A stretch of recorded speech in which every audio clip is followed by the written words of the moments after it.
Darkness engulfs the forest, where eerie whispers echo through the wind, and twisted branches stretch out like invisible hands reaching from the abyss. Have you ever heard of the summoners? Mysterious individuals who perform occult rituals, calling forth entities that do not belong to our world? They hide deep within the woods, among abandoned shrines, under the pale moonlight, conducting horrifying ceremonies where a single mistake could cost them their very souls. Today, Top 10 Secret will take you on a spine-chilling journey to uncover the top 10 most terrifying stories about summoners in the deep forest. From shadowy figures lurking in the darkness and dolls with hollow eyes that move on their own, to eerie laughter drifting through an empty woodland. These are mysteries that will send shivers down your spine. Some have dared to enter the forest in search of the truth, only to vanish without a trace. Others, driven by reckless curiosity, have joined summoning rituals and paid an unspeakable price. Story 1. The Summoner of the Dead Forest. Deep in the heart of an abandoned countryside lies the infamous Dead Forest, a place shunned by locals and whispered about only in hushed tones. This cursed forest, suffocated by a dense, unyielding fog, is said to be the domain of an ancient and malevolent being known as the Summoner.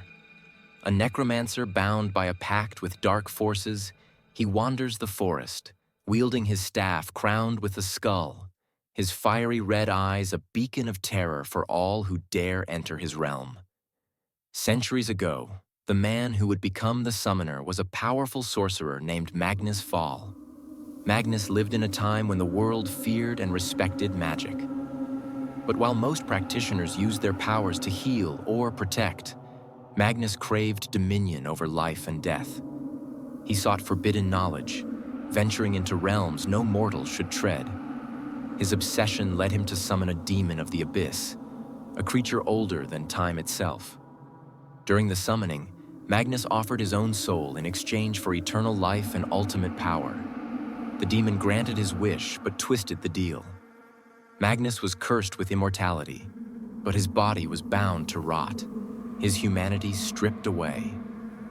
To sustain his unholy existence, he was condemned to harvest the souls of others, forever wandering the forest he once called home. As Magnus transformed into the Summoner, the land around him withered. The trees, once lush and green, became skeletal husks. The ground grew barren, and the air grew thick with the stench of decay. Animals fled, and no birds sang. Over time, the forest became a desolate wasteland, feared by all who lived near it. Locals spoke of the terrifying figure who roamed the forest, a man draped in tattered black robes, chains dragging behind him, and a staff crowned with a grinning skull. Those foolish enough to enter the dead forest never returned, and their screams were said to echo in the night. The tale of the Summoner became a cautionary story for children and a source of dread for villagers. Farmers reported glimpsing red eyes glowing in the forest's depths, and travelers often turned back when they felt an oppressive chill upon nearing its edge. The forest seemed alive, its shadows moving of their own accord, as if watching and waiting. Despite the warnings, there were always those who doubted the legend. One autumn night, under the pale light of a full moon, 3 friends decided to test their courage and venture into the forest. Alex, the fearless leader, was determined to capture proof of the Summoner with his camera. Mia, a skeptic, reluctantly joined, hoping to debunk the myth. And Jake, ever the thrill-seeker, saw it as an adventure. The trio stepped into the forest, flashlights slicing through the thick fog. The air was unnaturally cold, and the silence was deafening. No crickets chirped, no leaves rustled. Even their own footsteps seemed muffled. "This place feels wrong," Mia whispered, clutching her jacket tightly. But Alex pressed on, his camera recording every step. As they ventured deeper, they came across signs of decay. Twisted trees with claw-like branches, patches of ground covered in a black, tar-like substance, and ancient symbols carved into rocks and tree trunks. The symbols pulsed faintly, as if alive. "It's just old witchcraft nonsense," Jake said, kicking a rock. But his bravado faltered when they stumbled upon a circle of stones surrounding a charred altar. Scattered around it were bones, human bones. Suddenly, a low, guttural growl emanated from the shadows. The group froze, their breaths visible in the frigid air. Slowly, the growl turned into a rasping voice. "You should not have come." From the darkness emerged a figure. The summoner towered over them, his skeletal frame draped in rotting black robes. Chains dangled from his wrists, clinking with each step. His staff, crowned with a grinning skull, seemed to glow with an eerie light, and his eyes burned like twin infernos. "Intruders," he hissed, his voice echoing unnaturally. "Your souls will sustain me." Alex raised his camera, but the device crackled and died in his hands. The summoner raised his staff, and the skull atop it began to emit a pulsating light. The ground beneath the trio trembled, and ghostly figures began to rise from the earth, the souls of those who had perished in the forest. Mia screamed as a skeletal hand burst from the ground and grabbed her ankle. She fell, clawing at the dirt as the ghostly figures closed in. Jake tried to pull her free, but a shadowy tendril coiled around his neck, dragging him into the darkness. Alex, paralyzed with fear, could only watch as his friends were consumed. The summoner turned to him, his fiery eyes locking onto Alex's. "You sought the truth," he said. "Now you will join them." The villagers found Alex's camera outside the forest the next morning. The footage revealed the group's journey into the dead forest, their discovery of the altar, and the moment the summoner appeared. The final frame showed his face, impossibly close to the lens, his fiery eyes staring directly into the viewer's soul. After watching the footage, those who viewed it claimed to hear whispers at night and see glowing red eyes in their dreams. One by one, they disappeared, leaving only the camera behind. The dead forest remains forbidden, its legend growing darker with each passing year. The summoner still roams, his chains dragging, his staff glowing, forever hunting for the next soul to claim. And so the curse endures, an unbroken cycle of fear and death, as eternal as the forest itself.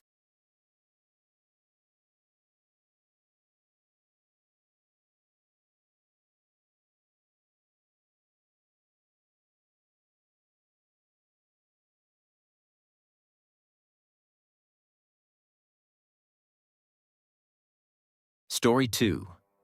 The Curse of the Bride of the Dark Church.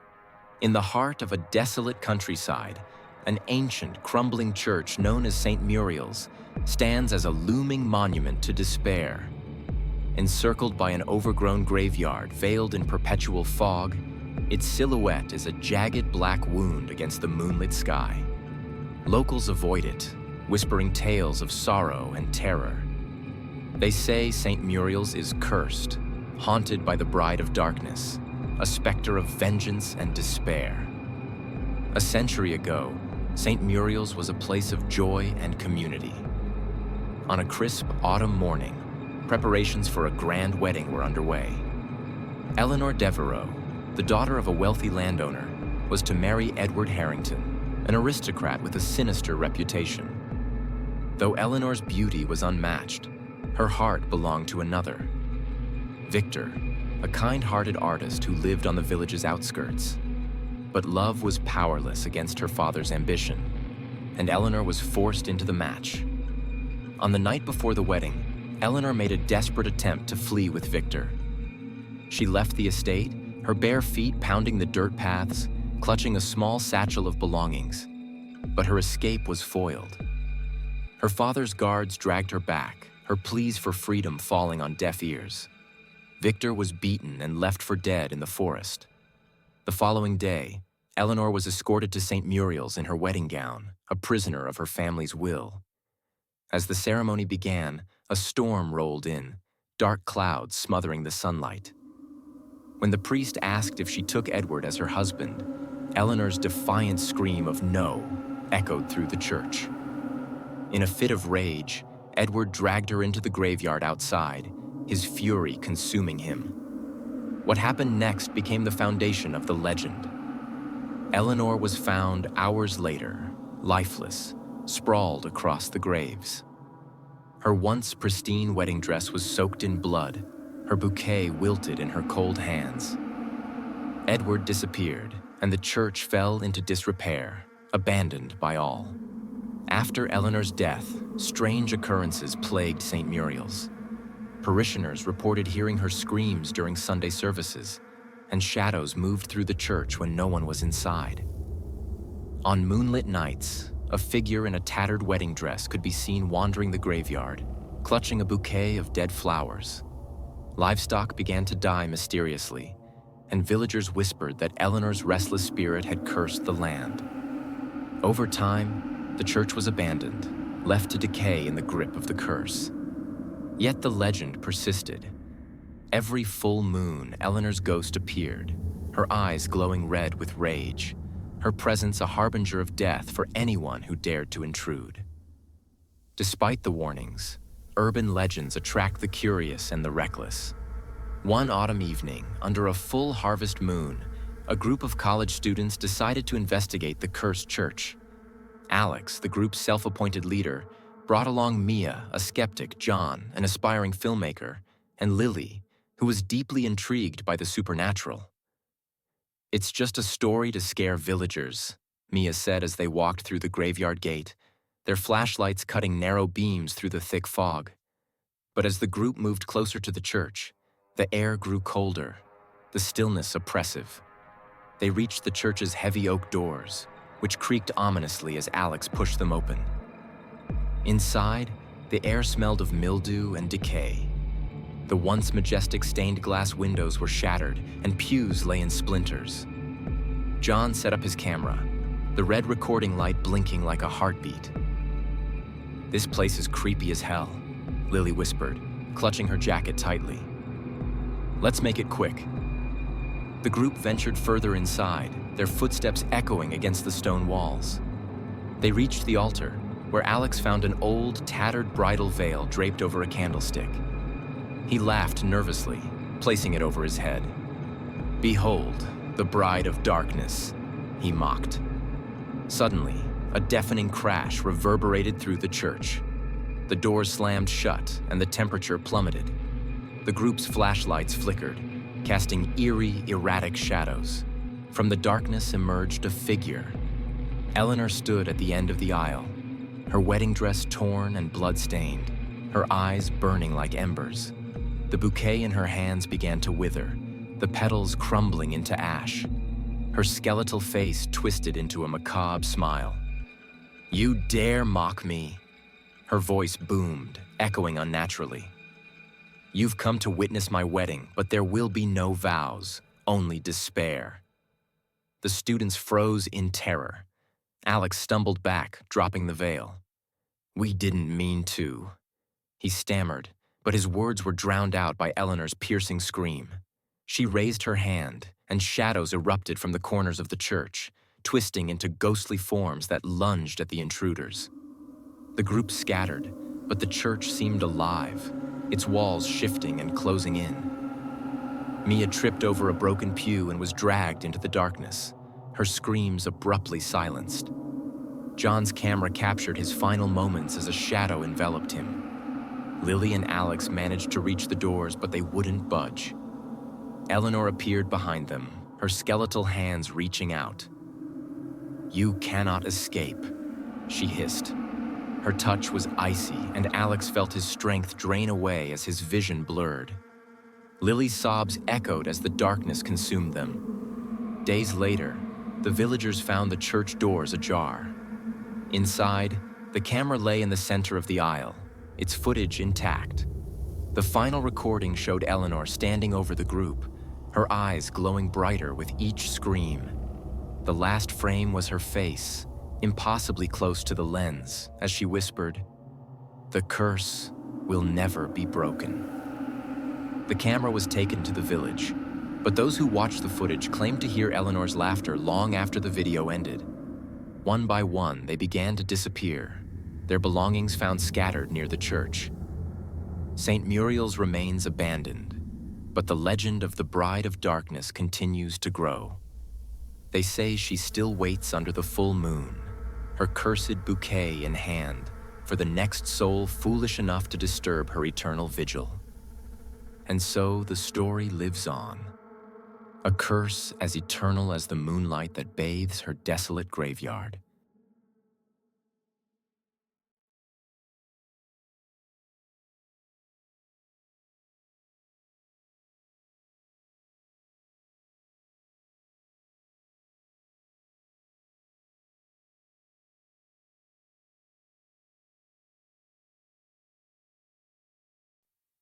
Story 3. The House. Under the blood moon. Beneath the full moon that glowed like fire in the clouded night sky, the old, decrepit house stood towering like a menacing shadow in the deep forest. The villagers had long whispered about this cursed place, calling it the accursed house, a sight so feared that even death itself seemed reluctant to visit. Decades ago, the house belonged to the Von Dyke family, infamous landlords known for their cruelty.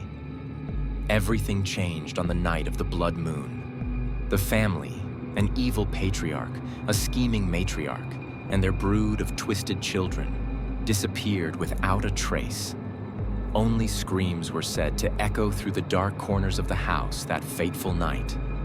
Since then, the house was left with nothing but whispers of curses and the restless spirits that haunted its walls every full moon.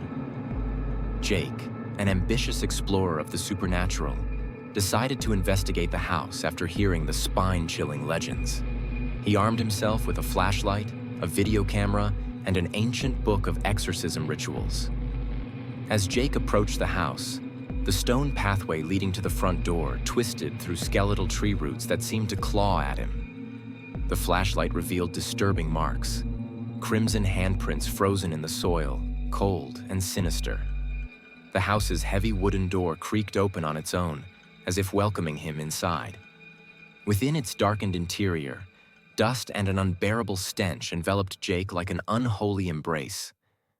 Jake passed through shattered rooms adorned with broken mirrors that hung precariously.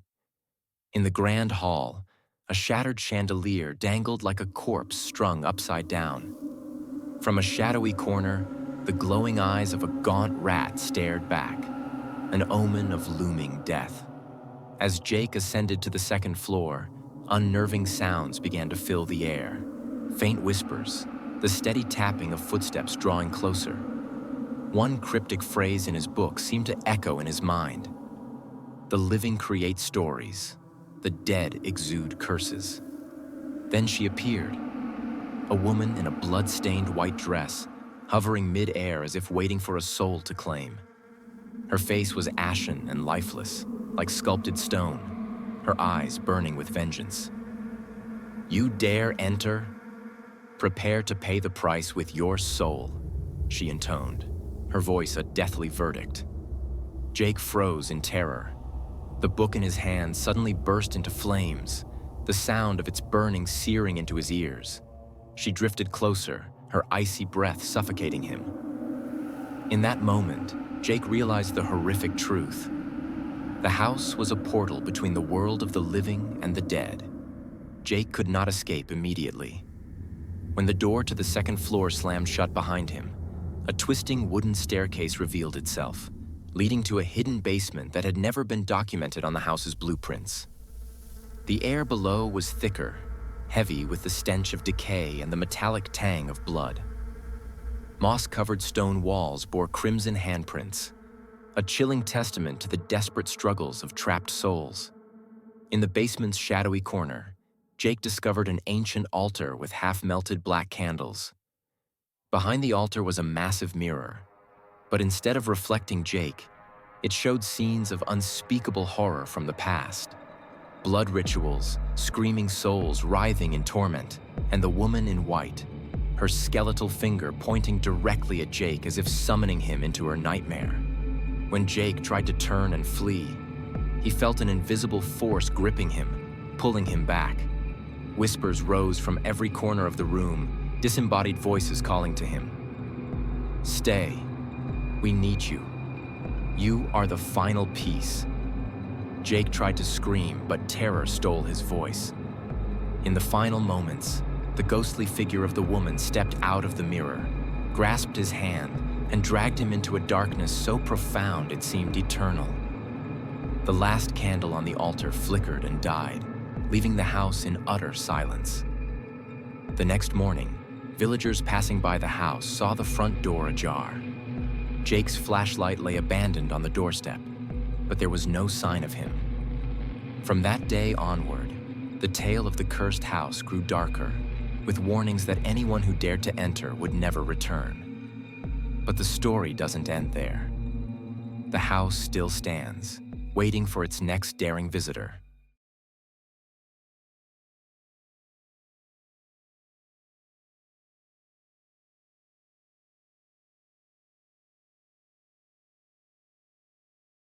Story 4. The Bride of the Cemetery. In a remote village, shrouded in thick, ever-present fog, there lies an ancient cemetery with a cursed tomb that locals only dare whisper about in fear. They call it the Red Bride's Tomb. The story dates back over a century, to a horrific tragedy that occurred on the wedding day of a girl named Eleanor. The tragedy begins. Eleanor was the daughter of a wealthy family, renowned for her delicate beauty and gentle demeanor that captivated all who met her. But her life was far from a fairy tale. Her parents, driven by their thirst for power, forced her to marry a wealthy but cruel man named Edward. His cold, piercing eyes and sinister smile hinted at the malice hidden beneath his charming facade. Despite Eleanor's desperate pleas, her parents remained unmoved. The wedding was to be a grand affair, held in a large church near the cemetery. Eleanor donned a pristine white wedding gown, but her eyes betrayed her despair. On the eve of her wedding, Eleanor discovered Edward's horrifying secret. He was not human, but a demonic entity disguised as a man. In a frenzy of terror, she fled from the church, leaving everything behind. By morning, her lifeless body was found in the cemetery, cold as stone, her once vivid eyes now hollow and dark. Her hands clutched a withered bridal bouquet, and her once immaculate gown was stained with dirt and blood. It is said that Eleanor's spirit never left the cemetery. Her ghost remains trapped between the realms of the living and the dead, eternally searching for a release she can never find. Every full moon, she appears by her tomb, her fiery red eyes glowing like embers, clutching her dried bouquet, her wedding dress billowing in the ghostly breeze. Those who dare venture into the cemetery on these nights vanish without a trace. The few who manage to escape speak of a woman with a haunting smile and a chilling whisper. You will never leave this place. Despite the spine-chilling legend, there were always those bold enough to seek the truth. One night, 3 friends, Alex, Mia, and John, decided to break the silence of the cemetery. Armed with flashlights, a camera, and the bravado of youth, they set out to uncover the mystery. As they stepped through the rusty iron gates, a bone-chilling gust of wind swept past. Their flashlights flickered, their beams barely cutting through the oppressive darkness. Dry leaves crunched beneath their hesitant steps, but none of them spoke. They soon found Eleanor's tomb, a once grand marble structure now eroded by time. Carved into the tomb's weathered stone door were foreboding words that seemed to pulse in the dim light. Stay away or pay with your soul. Mia, the bravest of the trio, stepped forward and placed her hand on the door. A loud creak echoed as the door slowly swung open, revealing a yawning abyss of darkness within. Inside the tomb, the cramped space seemed to expand unnaturally. Black candles flickered to life atop stone altars, their feeble flames dancing in the icy air. A putrid stench filled the chamber, making all 3 gag. Suddenly, a guttural, rasping laugh broke the silence. Eleanor emerged from the shadows. Her wedding dress was now tattered, soaked in dried blood and earth. Her eyes burned a vivid crimson, and her skeletal face twisted into a macabre smile that paralyzed the intruders. "You came to witness my wedding, didn't you?" she hissed, her voice dripping with malice. "But you weren't invited." Eleanor raised her hand, and the dried petals of her bouquet began to fall one by one. Each petal that touched the ground transformed into shadowy apparitions, which lunged toward Alex, Mia, and John. They screamed, scattering in panic, but the tomb's heavy door slammed shut, trapping them inside.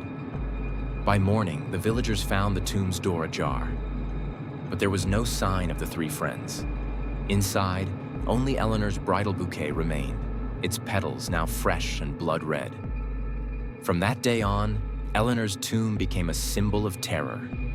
No one dared approach it, and the whispers of the cursed bride continued to spread, chilling the hearts of all who heard them. The story doesn't end here. Eleanor still waits in the shadows of the cemetery, ready to greet the next daring soul who dares to trespass.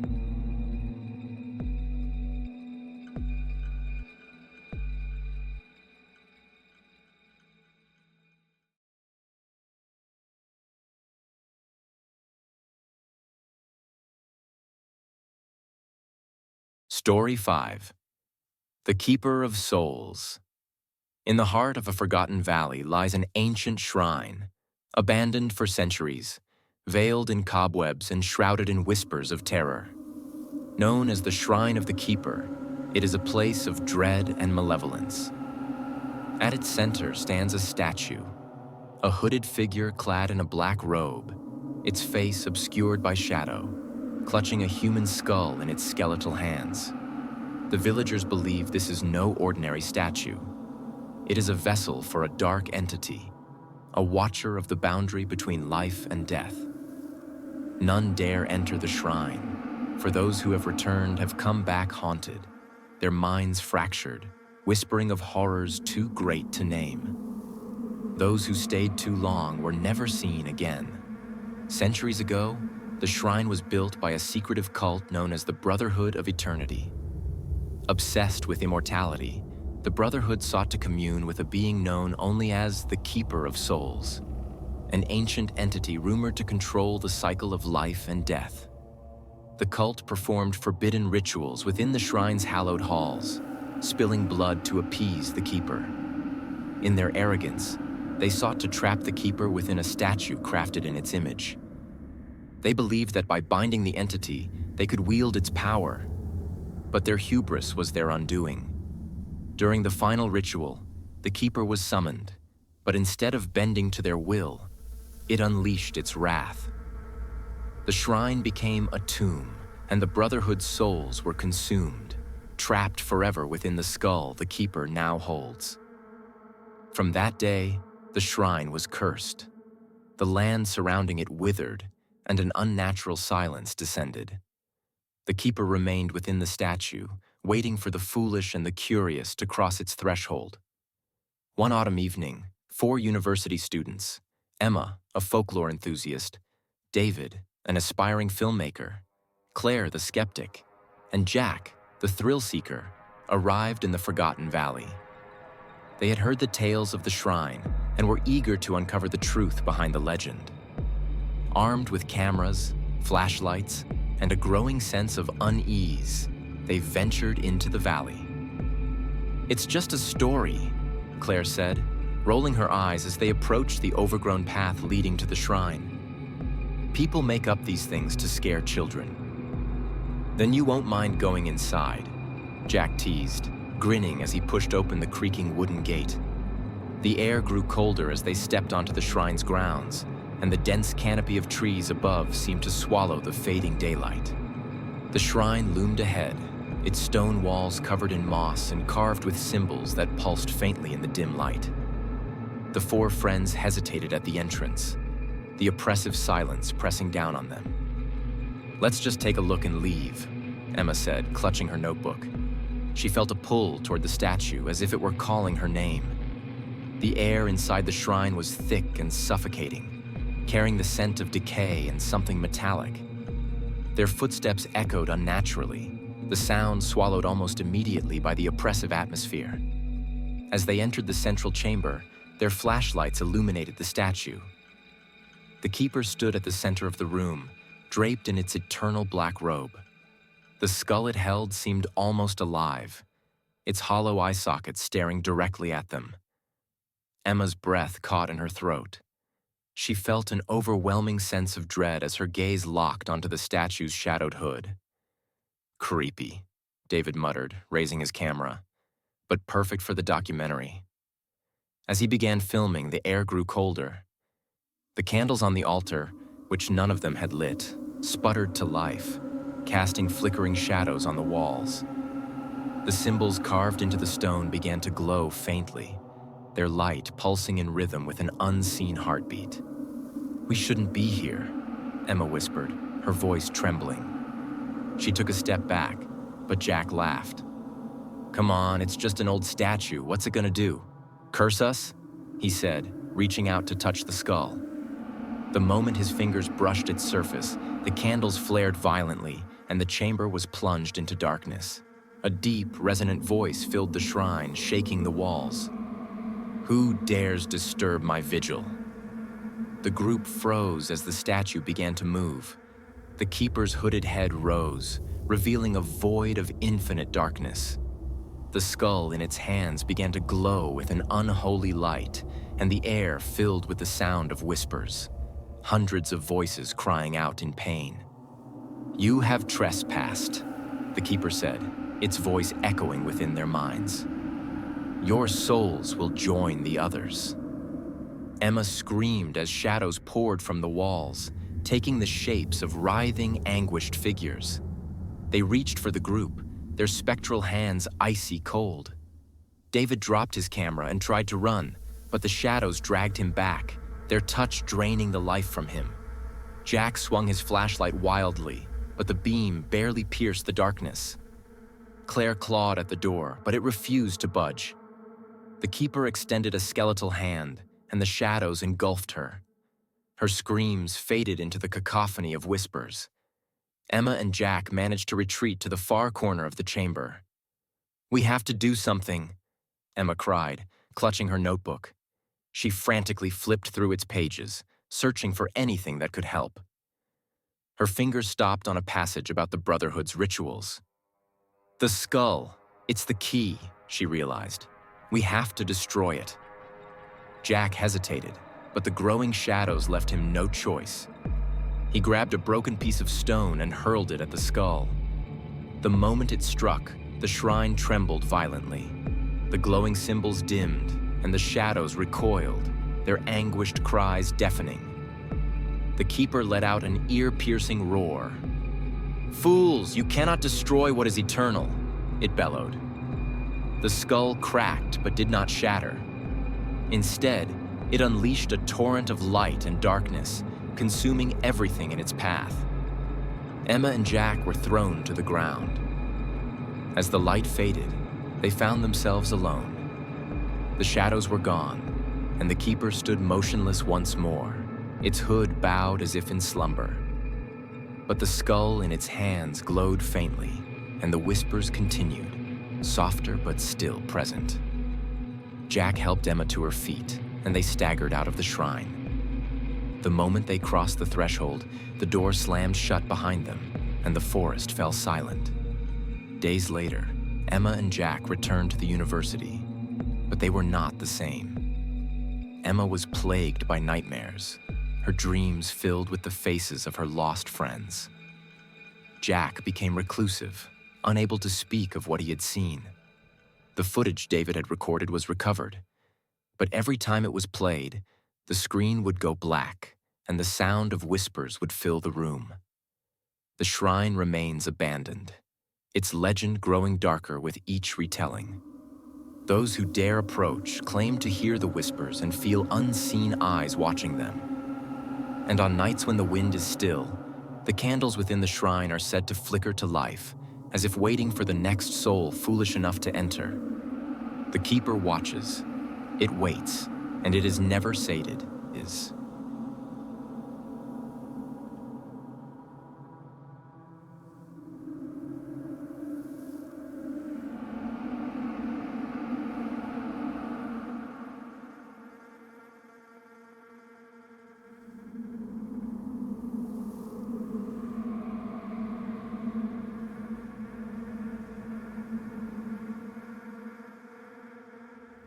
Story 6. The Triangle Eye's Curse. In the remote corners of existence, far from the grasp of human understanding, lies a secret whispered only in forbidden tongues. It is the tale of the Triangle Eye, an ancient entity neither god nor demon, but something far older and far darker. A being of infinite malice, its visage is said to be a perfect triangle, bearing a single all-seeing eye that pierces through the fabric of reality. Surrounding it are a myriad of skulls, each one containing a soul trapped in eternal torment. Those who summon it do not gain enlightenment or power. Instead, they are pulled into a nightmare that devours them whole, leaving behind nothing but echoes of their screams. Centuries ago, a book known as the Eye of Ultimate Truth was created by a secretive cult that worshipped the Triangle Eye. Bound in human skin and written in blood, the book was said to contain the incantations needed to summon the entity. The cult believed the Triangle Eye could reveal the ultimate secrets of the universe. But those who read the book were driven mad by the visions it bestowed, and their souls were consumed as payment for their curiosity. After a catastrophic ritual that annihilated the cult, the book was hidden in a remote, decaying library in a forgotten village.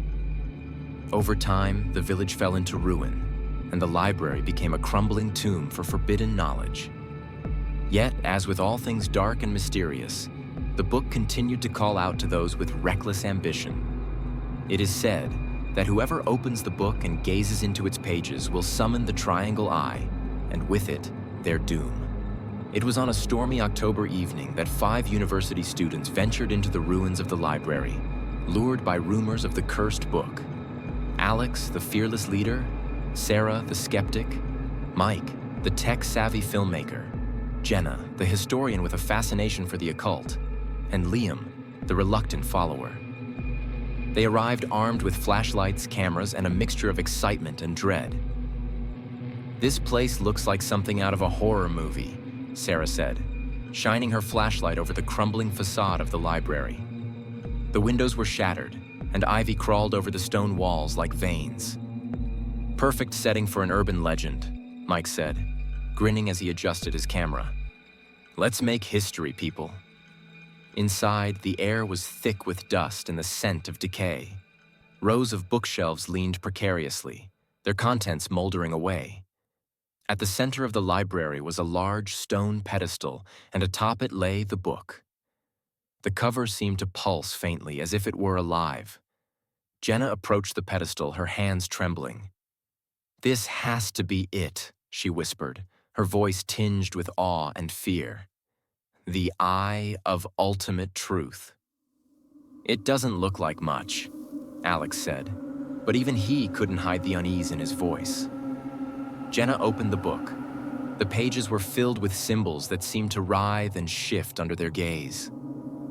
She began to read aloud, her voice trembling as she pronounced the ancient incantations.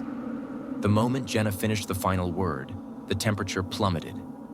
The flickering beam of their flashlights dimmed, and a low, guttural hum filled the air. The shadows in the library deepened, pooling together like ink. "What the hell is happening?" Liam shouted, backing away from the pedestal. From the pooling shadows, it emerged. The Triangle Eye appeared, floating above the pedestal, its golden form radiating a sinister light. The eye in the center opened, revealing an abyss that seemed to pull at their very souls. The skulls encircling it began to rotate, their hollow sockets filled with a malevolent glow. "You have summoned me," the Triangle Eye spoke, its voice a chorus of overlapping whispers. "And now you will see the truth." Each of the students felt their minds invaded by visions. Sarah saw herself drowning in a sea of skulls, each one screaming her name. Mike's camera burst into flames as he glimpsed a reality where he was trapped in an endless void. Liam fell to his knees, clutching his head as unseen voices filled his ears, laughing at his terror. Jenna's eyes locked onto the Triangle Eye. She could not look away, even as her body convulsed. "It's showing me everything," she gasped. Tears streamed down her face. We're nothing. We're all nothing. Alex, shaking with fear, grabbed Jenna by the arm. We have to leave, now. But as he pulled her away, the Triangle Eye's gaze fell upon him. There is no escape, it said. You belong to me now. The students ran, but the library seemed to shift and twist around them. Corridors stretched endlessly, doors appeared where none had been before, and the shadows chased them like living things. Sarah tripped and fell, screaming as the shadows consumed her. Her cries were abruptly silenced. Mike turned to help her, but a skeletal hand emerged from the darkness, grabbing him by the throat. His body was dragged into the void, leaving only his camera behind. Jenna and Alex found themselves back in the central chamber, the Triangle Eye looming over them. Its gaze pinned them in place. You sought the truth, it said, and now you will become part of it. The skulls encircling the Triangle Eye descended upon them. Each skull emitted a blinding light as it absorbed their screams, their forms dissolving into nothingness. When the light faded, the library was silent once more. The book lay closed on the pedestal, as if waiting for the next victims. Weeks later, hikers discovered the ruins of the library. Inside, they found the camera Mike had carried.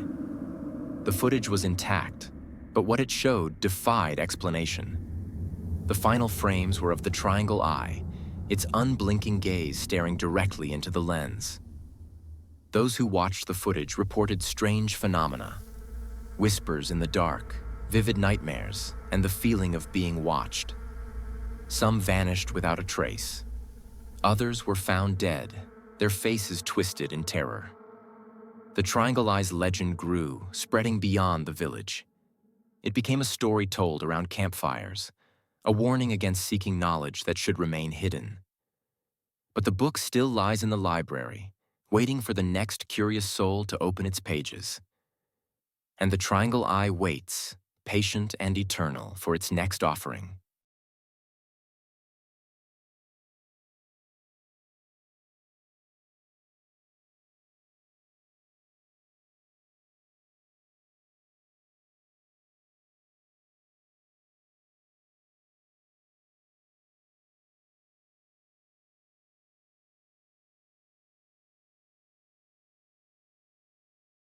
Story 7. The Curse of the Dark Goddess. In a forgotten valley surrounded by jagged mountains, there lay a remote village shrouded in mist. At its heart was a decrepit chapel, once a place of solace and prayer, now abandoned and cloaked in eerie silence. Inside this chapel stood a statue, an unsettling effigy carved from obsidian black stone. The statue depicted a woman whose face was split into two halves. One side a visage of exquisite beauty, her features soft and tear-streaked.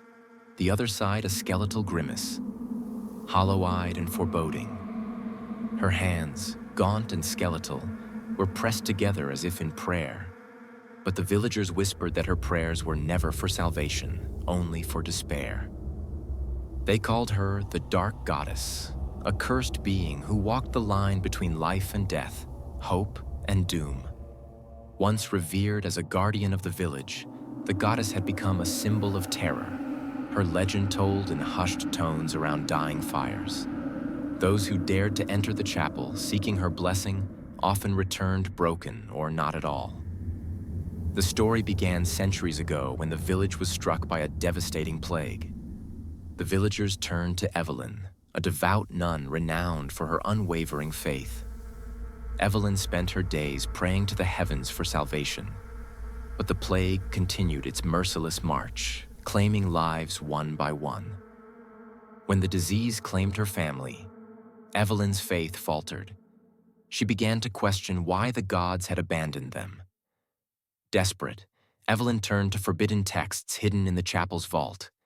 She discovered a ritual to summon an ancient power that could reverse death itself. On a moonless night, Evelyn performed the ritual, sacrificing her own soul to bring back the dead. The ground trembled as shadows writhed around her, and a haunting figure appeared. It was neither god nor demon, but something far darker, a being that offered her the power she sought. The dead rose, but they returned as twisted, hollow shells, devoid of humanity. They became harbingers of pain, spreading terror instead of solace. Horrified by what she had unleashed, Evelyn begged the entity to take back its gift, but the being only laughed. As punishment, Evelyn's soul was torn in two. One half condemned to eternal sorrow, the other consumed by darkness. Her body turned to stone, transforming into the statue that still stood in the chapel. Over the years, the chapel fell into disrepair. Ivy crept along its crumbling walls, and the stained glass windows, once vibrant, dulled to lifeless hues. Yet, the statue remained untouched, a grim sentinel in the decaying sanctuary. It was said that on nights of the new moon, the air around the chapel grew icy, and faint whispers could be heard emanating from within. Despite its cursed reputation, some villagers, driven by desperation or hubris, ventured into the chapel to seek the goddess's blessing. They believed that by offering prayers and sacrifices, they could gain her favor. But the blessings were twisted. A farmer who prayed for a bountiful harvest found his crops growing unnaturally fast, only to rot overnight. A woman who begged for her sick child's life woke to find the child healthy but eerily silent, with black veins spreading beneath their skin. One cold autumn evening, 5 strangers arrived in the village. They were university students researching folklore and urban legends. Alice, the group leader, was a historian fascinated by tales of cursed deities. Marcus, her boyfriend, was a skeptic who saw the trip as a chance to debunk superstitions. Elena, a photographer, was there to capture the eerie beauty of the chapel. David, the tech-savvy filmmaker, aimed to document everything. And Claire, the youngest, was a quiet girl with a strange affinity for the supernatural. "This is it," Alice said as they stood before the chapel. Its towering silhouette loomed against the darkening sky, the air around it heavy with unease. "The chapel of the dark goddess. Looks like it's about to fall apart," Marcus muttered. "Hardly the stuff of legends." But as they pushed open the heavy wooden doors, an unnatural chill swept over them. The interior was cloaked in shadows, the only light coming from the faint luminescence of the statue. Its dual visage seemed to watch them, the tear-streaked eye glistening while the hollow eye socket seemed to devour the darkness. The group set up their equipment, their voices echoing in the cavernous space. Elena snapped photos of the statue, marveling at its intricate details. David recorded the room, panning his camera across the warped pews and decaying altar. Meanwhile, Claire stood transfixed before the statue, her eyes wide. "I can hear her," Claire whispered. "Hear who?" Alice asked, frowning. "The goddess," Claire replied. "She's crying." Marcus laughed nervously. "It's just your imagination. This place is getting to you." But before Claire could respond, the lights on their equipment flickered. A low hum filled the air, growing louder until it became an unearthly wail. The statue's tear-streaked side seemed to shimmer, and the hollow eye glowed faintly. "What the hell was that?" David exclaimed, his camera shaking in his hands. "Let's get out of here," Elena said, her voice trembling. But Alice refused to leave. "We came here to uncover the truth," she said. "We can't just run." Ignoring their growing unease, Alice convinced the group to stay. They began to examine the altar, discovering carvings that depicted a woman performing a ritual surrounded by shadowy figures. Beneath the carvings was an inscription in a language none of them recognized. "I've seen this before," Alice said, pulling out her notebook. She began to read the translation aloud. The moment she finished, the temperature plummeted and the whispers returned, louder and more insistent. The statue's skeletal hand moved, its fingers curling as if beckoning them closer. The group froze as shadows poured from the walls, coalescing into twisted shapes with glowing eyes. The whispers turned to screams. One by one, the shadows closed in. Elena was the first to fall, her camera shattering as she was dragged into the darkness. Marcus tried to fight, but his movements slowed as the air grew thick and he collapsed, his face frozen in terror. David's footage captured his final moments as the shadows engulfed him, the camera's red light blinking out. Alice and Claire were the only ones left. "We have to stop this," Alice said, her voice shaking. "The ritual, there must be a way to reverse it." "It's too late," Claire said, tears streaming down her face. "She's awake." The statue began to move, its dual face twisting as it turned toward them. The skeletal side grinned, while the beautiful side wept blood. "You sought the truth," the goddess said, her voice echoing like a dirge. "Now you will join me." The ground beneath them cracked, revealing a chasm filled with writhing souls. Hands reached out, clawing at Alice and Claire. Alice screamed as she was pulled into the abyss, her cries swallowed by the void. Claire fell to her knees, her gaze locked with the goddesses. "Please," Claire whispered, "spare me." The goddess's tear-streaked eye softened, but her skeletal grin widened. "There is no salvation here," she said, reaching out to Claire. When the villagers entered the chapel the next morning, they found it empty. The equipment was gone, and the statue remained as it always had, its hands pressed together in eternal prayer. But those who looked closely swore they could see new faces etched into the folds of the goddess's robe, their expressions frozen in agony. At night, the whispers continued, growing louder with each passing moon. The dark goddess was awake, and her hunger was unending. And so, the chapel stands, a gateway between the living and the damned, waiting for the next foolish soul to step inside.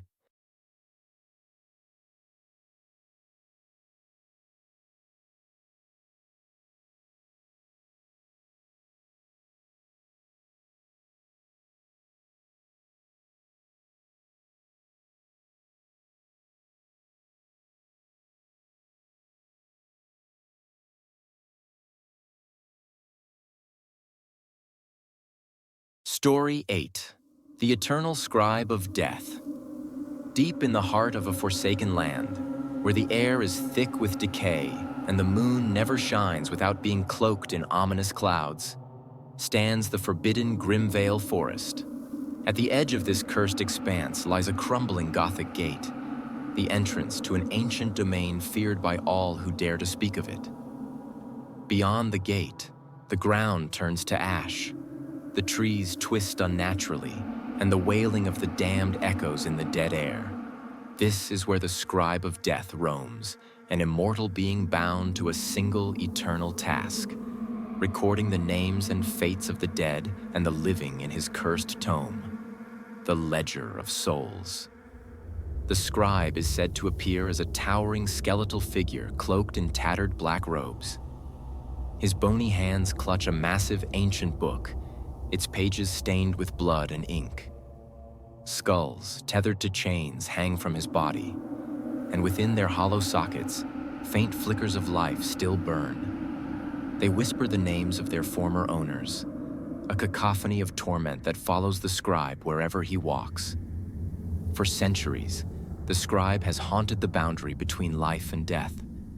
Legends say he does not merely record the fates of souls, but also hunts those who try to escape the natural order, those who dare defy death or meddle with the secrets of the afterlife.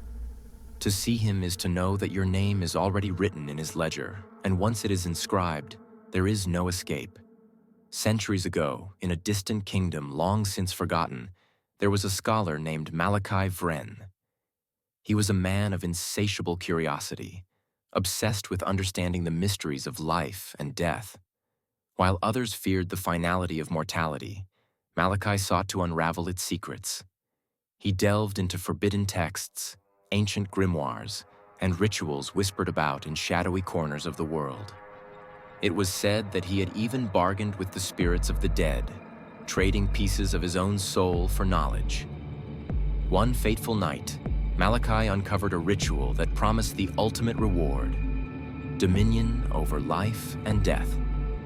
The ritual required a sacrifice, not of a life, but of time itself. Malachi offered his mortal years to the abyss, and in return, he gained immortality. But the price was far greater than he could have imagined. The ritual bound him to the Ledger of Souls, an eternal tome that could not be destroyed. Malachi's humanity was stripped away, leaving only a skeletal husk. He became the scribe of death, cursed to record every death, every fate, every soul, forever. Over time, the legend of the scribe spread far and wide, and Grimvale Forest became a place of dread. Travelers who ventured too close to the forest's edge reported hearing faint whispers calling their names. Some claimed to see a shadowy figure with glowing eyes watching from the tree line. Others swore they saw faces, twisted in agony, emerging from the bark of the trees, their mouths frozen in silent screams. The scribe's ledger grew heavier with each passing century, and as it did, the forest grew darker. It was said that the trees themselves were once people who had foolishly tried to defy the scribe. Their souls were trapped within the wood, their essence feeding the forest's insatiable hunger. Despite the warnings, rumors of untold power hidden within the scribe's ledger lured the ambitious and the desperate. Many sought the book, believing that if they could steal it, they could rewrite their own fate. None ever returned. It was on a stormy autumn night that a group of adventurers set out for Grimvale Forest. They were 5 in number. Evelyn, a historian obsessed with uncovering the truth behind the legend. Marcus, a brash treasure hunter seeking wealth and glory. Lila, a clairvoyant drawn by the whispers of the dead. Gregory, a skeptical scholar. And Nathan, a former soldier haunted by the deaths of his comrades. They had heard tales of the scribe and his ledger and believed that if they could retrieve it, they might harness its power to alter destiny itself. They prepared with talismans, weapons, and wards, but nothing could truly prepare them for what awaited. The group entered Grimvale Forest under the light of a pale, veiled moon. The air was unnaturally cold, and the silence was oppressive. As they ventured deeper, the path twisted and narrowed, and the trees grew gnarled and blackened. Whispers surrounded them, soft at first, but growing louder with each step. "Do you hear that?" Lila asked, her voice trembling. "It's just the wind," Marcus replied, though his own voice wavered. But it wasn't the wind. The whispers grew distinct, calling each of them by name. Evelyn froze as a voice that sounded like her late mother's whispered, "Turn back, my child." Gregory shouted as a hand seemed to brush against his shoulder, though no one was there. They pressed on, fear mounting with every step, until they reached a clearing. In the center stood the scribe. The scribe loomed tall and skeletal, his tattered robes billowing in an unseen wind. His hollow eyes glowed with an eerie, pale light, and the ledger in his hands seemed to pulse like a living thing. The chains hanging from his body rattled softly, and the skulls attached to them whispered in a language none of the group could understand. "Who dares disturb the ledger?" The scribe's voice echoed, deep and resonant, like the tolling of a funeral bell. Marcus stepped forward, drawing a blade. "We're here for the book," he said, though his bravado faltered under the weight of the scribe's gaze. The scribe let out a low, bone-chilling laugh. "Fools, the ledger is not yours to take. It binds the fates of all who live and die. To touch it is to seal your doom."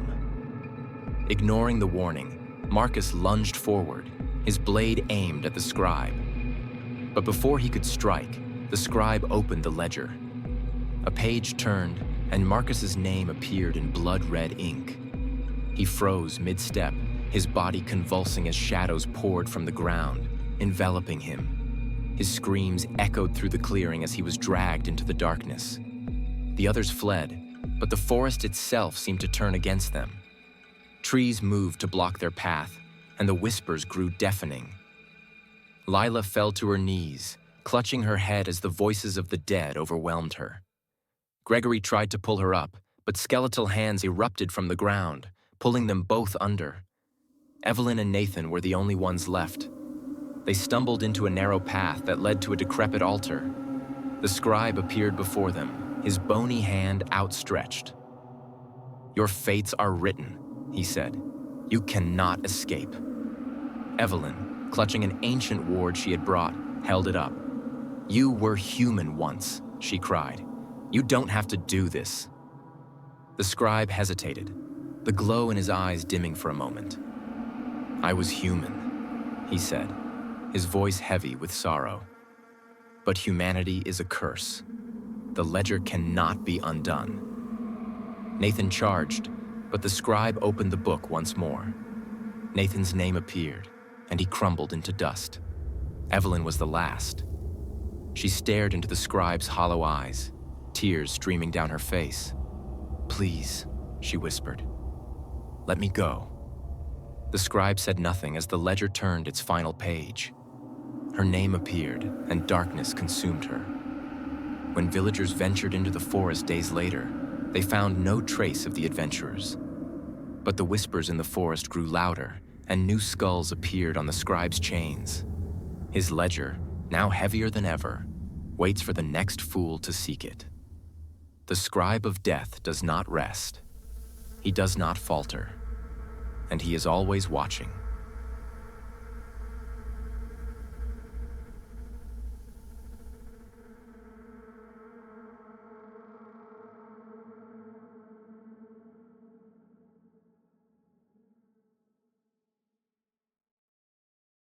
Story 9. The Eternal Curse of the Serpent Goddess. In the depths of a desolate valley, surrounded by jagged cliffs and perpetual mist, there exists a forbidden temple known as the Shrine of the Serpent Goddess. Legends say the temple is cursed, and the ground it stands on is tainted with centuries of blood and betrayal. The Serpent Goddess, half human and half death incarnate, is said to dwell within the shrine. Her visage is one of horrifying beauty. Half her face is pristine and angelic, while the other half is a cracked skull, oozing with decay. Her hands are gaunt and skeletal, and within them, she clutches a pulsating, bloodied heart, the symbol of life she mercilessly takes from her victims. Coiling around her form are serpents, their black scales glinting ominously, their forked tongues flickering as if tasting the fear in the air. Those who dare to enter her domain are never seen again, their souls consumed, their screams echoing endlessly within the temple's shadowy halls. It is said that she was once a goddess of balance, worshipped for her power over life and death. But greed and betrayal transformed her into a vengeful deity, one who punishes those foolish enough to seek her favor centuries ago. The kingdom of Ithralis flourished. Its king, Azareth, was a man of insatiable ambition. He heard whispers of the serpent goddess and her power to grant immortality to those who dared to make an offering. Desperate to conquer death, Azareth commanded his priests to summon her. On a moonless night, under a sky heavy with storm clouds, they performed a ritual drenched in blood. The cries of sacrificial victims filled the air as their lifeblood soaked the temple's altar. The serpent goddess appeared, rising from the shadows like a phantom of despair. Her voice was a chilling symphony of whispers and hisses as she addressed the king. "You call upon me, mortal, to defy the natural order. Are you prepared to pay the price?" Blinded by his hubris, Azareth agreed. But instead of granting him eternal life, the serpent goddess cursed him and his kingdom. Venomous serpents overran the land, killing livestock and spreading disease. The rivers turned black, the crops withered, and the people succumbed to madness. Azareth himself was transformed into a mindless wraith, doomed to guard the temple for eternity. The serpent goddess returned to her shrine, her appetite for vengeance unsated.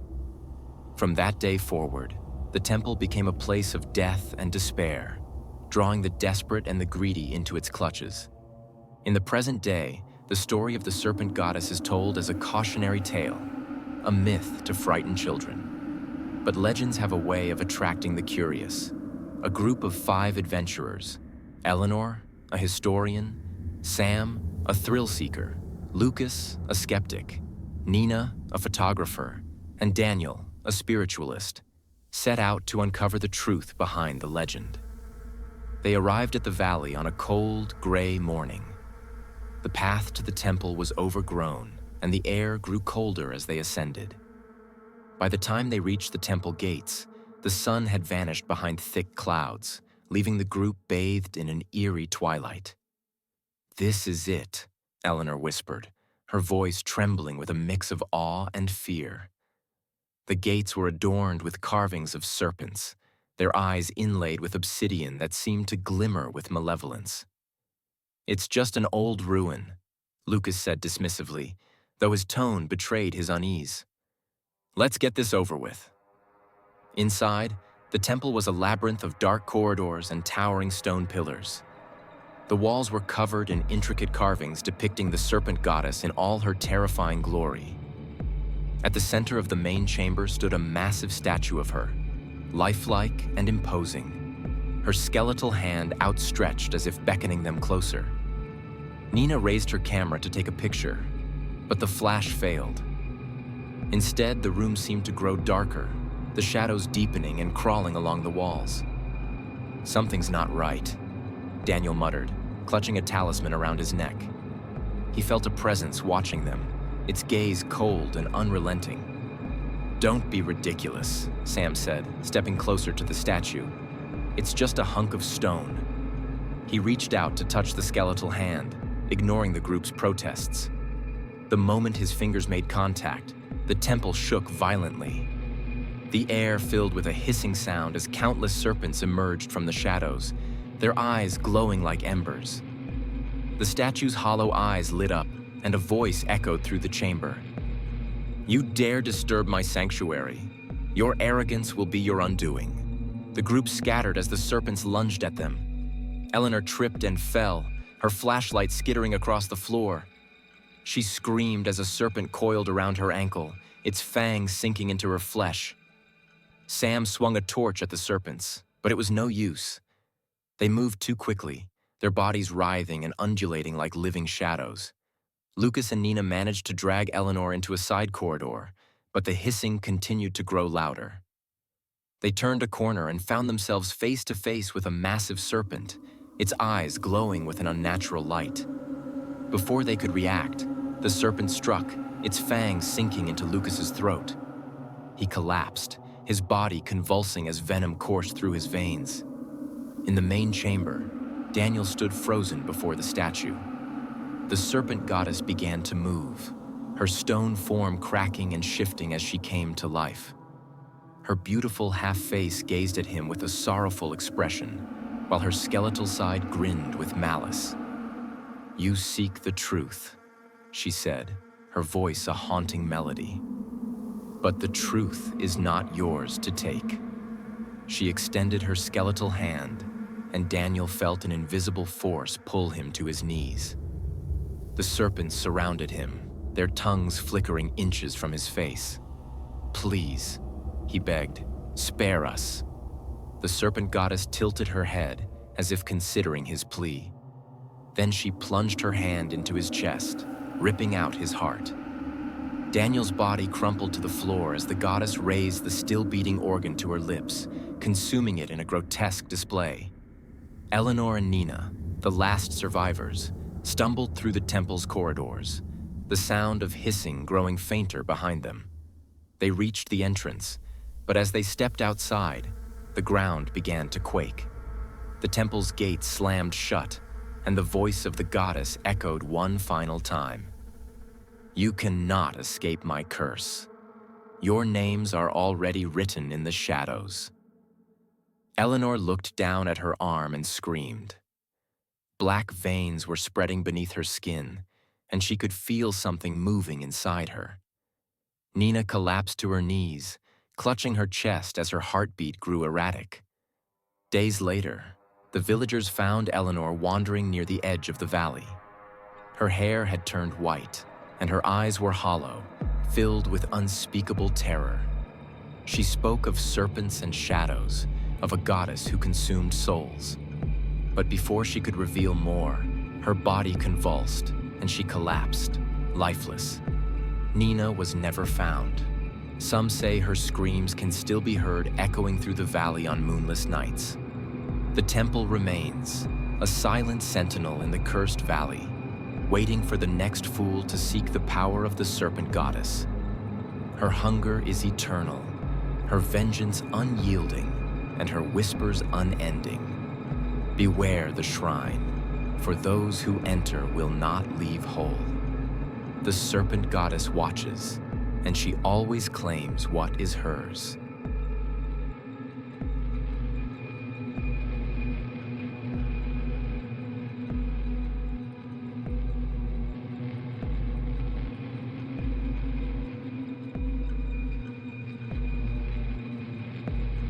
Story 10. The Eternal Lord of the Skull.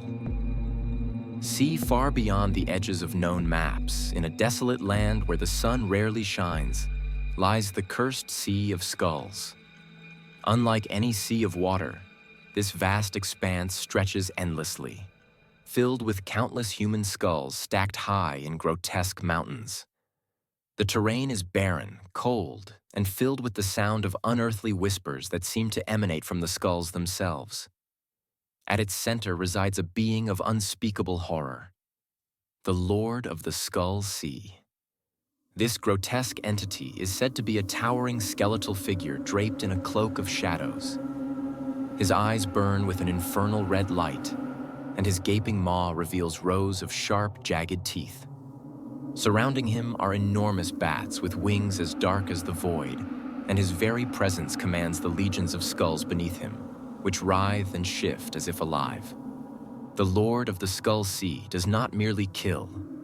He enslaves the souls of his victims, condemning them to eternal torment as part of his ghastly collection. According to legend, those who enter his domain are never seen again.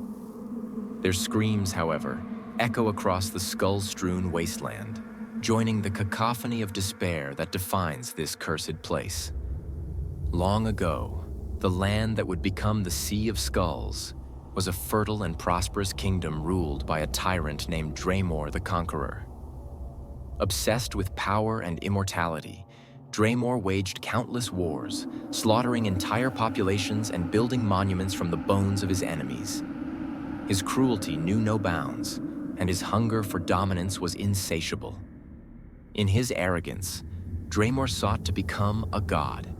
He summoned dark sorcerers from distant lands and commanded them to perform a ritual that would grant him eternal life.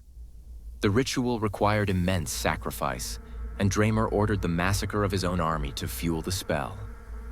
As the sorcerers chanted and blood soaked the earth, the ground trembled and split apart. From the abyss rose a dark, ancient force, a manifestation of all the hatred, fear, and despair Draymor had sown. This force consumed Draymor, transforming him into the Lord of the Skull Sea. His kingdom crumbled, his people were slaughtered, and their skulls became the foundation of his cursed domain. Bound by his own greed, Draymor was condemned to an eternity of collecting souls to expand his empire of death. In the present day, the legend of the Skull Sea has faded into obscurity, dismissed as a frightening fairy tale. Yet for some, its dark allure is impossible to resist. A group of 5 adventurers, Alex, a fearless leader, Mia, an archaeologist, Trevor, a skeptic, Sarah, a photographer, and Jake, a thrill seeker, decided to embark on a journey to uncover the truth behind the legend.